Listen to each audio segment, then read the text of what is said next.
Karbala شناسی part 5 رات کی تاریکی اور دو پہاڑیاں۔ دوستو، اس پارٹ میں آپ کو شب عاشور یعنی 9 اور 10 محرم سن 61 ہجری کی درمیانی شب کے حالات و واقعات سے آگاہ کیا جائے گا۔ ویڈیو کو اینڈ تک لازمی واچ کریں۔ یہ 61 ہجری 10 محرم کی رات جو کہ ایک تاریک رات تھی، دونوں افواج کے سپاہی پہرہ زن تھے۔ دو طرفہ مناظر، ایک طرف تیر، تلوار، نیزے اور دیگر جنگی تیاری کی جا رہی تھی، دوسری طرف دعا و مناجات، تلاوت و صلات میں مگن موت کے لیے تیار قافلہ۔ ذکر آتا ہے نافع بن ہلال کا جو کوفہ سے تعلق رکھتے تھے، پہرہ زن تھے۔ کیا دیکھتے ہیں کہ امام علیہ السلام خاموشی سے کربلا کے ٹیلوں اور ڈلوانوں کی طرف بڑھے، جائزہ لے رہے تھے۔ نافع تعاقب میں تھے، تھوڑی دیر پیچھا کیا،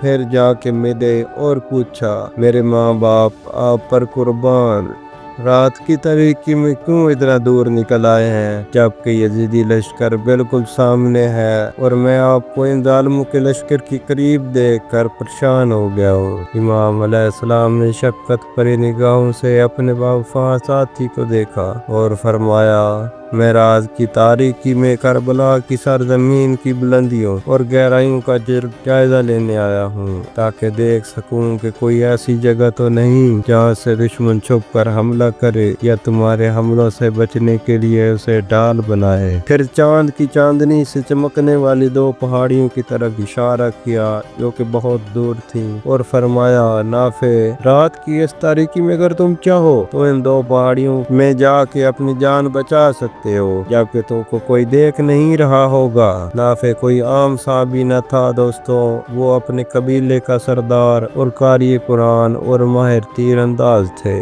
انہوں نے مولا علی علیہ السلام کے ساتھ جنگ جمل، صفین اور نہروان بڑے جوش و جذبے کے ساتھ لڑی۔ امام علیہ السلام کی گفتگو سن کر فرمایا کہ مولا، میری ماں میری موت کا ماتم کرے، اے فرزند رسول صلی اللہ علیہ وآلہ وسلم، میں نے ہزاروں درہم میں تلوار اور گھوڑا خریدا تاکہ کربلا کے آپ کی مدد کر سکے۔ اس خدا کی قسم جس نے میرے دل میں آپ کی محبت ڈالی، میں تب تک آپ کی حفاظت کے لیے لڑتا رہوں گا جب تک میری تلوار کی کاٹ باقی رہے گی اور جب تک میرا گھوڑا تھکن سے چور نہیں ہو جاتا۔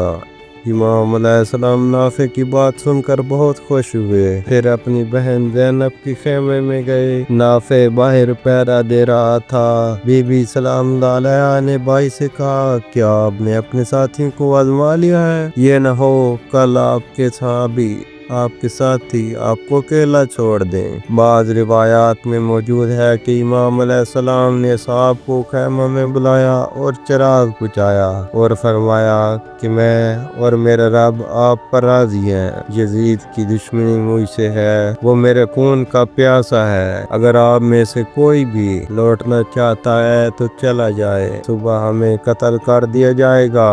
خیمہ میں خاموشی چھا گئی۔ تھوڑی دیر بعد چراغ جلایا تو وفادار جانصار ساتھیوں میں سے کوئی نہ گیا، سب موجود تھے۔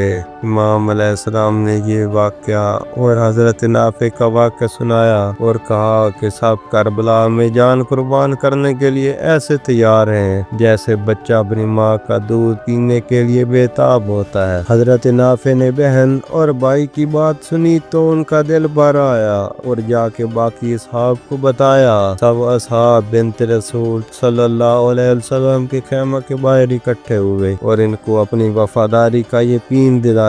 کہا کہ ہمیں بس امام علیہ السلام کے حکم کا انتظار ہے، ورنہ بھی دشمن پر ٹوٹ پڑتے اور وفاداری کی داستان رقم کر دیتے۔ اب یہ تلواریں اور نیزے تب تک نیام میں نہیں جائیں گی جب تک دشمن کے گلے نہ کاٹ دیں، اور یہ نیزے اسی طرح لہراتے رہیں گے جب تک کہ دشمن کے سینے نہ توڑ دیں۔ خاندان رسالت کی خواتین کو ان کی گفتگو سن کر تسلی ہوئی اور ان کے عزت و ہمت کو سراہا اور ان کی حوصلہ افزائی کی۔ یہ جذبہ وقت کے امام علیہ السلام کے لیے، ان کے لیے اور ان کی رضا کے لیے تھا۔ دوستو، آج کے سفر میں ہمیں 5 باتوں سے سبق ملتا ہے۔ امام علیہ السلام امت کی شفیق باک ہیں۔ خود کو خطرے میں ڈال کے اکیلے بیابانوں میں میدانوں میں جنگ کا جائزہ لیا کہ کوئی چھپ کر میرے لشکر پر حملہ نہ کر دے۔ نمبر 2، دشمن کی ذہنیت اور اس کی فکری حالت کے مطابق اس کے حملوں سے خود کو محفوظ ہونے کی تیاری ہونی چاہیے۔ آج دنیا ایک گلوبل ولیج بن چکی ہے اور سوشل میڈیا اس کا اہم مسئلہ ہے جس